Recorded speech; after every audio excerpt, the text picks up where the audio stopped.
Hi friend, Radhe Radhe. देखी जा बजरंगबली काहे खातिर लंका दहन कैले रहा।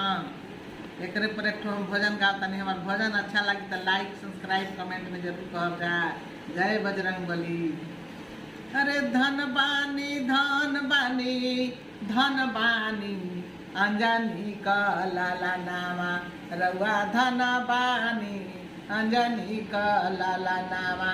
अरे के कर पुत्र हई के कर सेवा कावा। अरे के करा लंका दहन कैली रउआ धन बानी।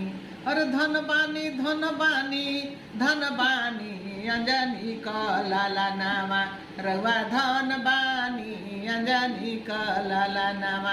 अरे अंजनी का पुत्र हई राम का सेवा कावा।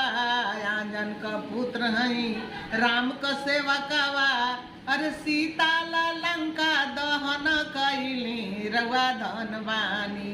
अरे धन बानी धन बानी धन बानी अंजनी का लाला ना रउआ धन बानी अंजनी का लाला ना।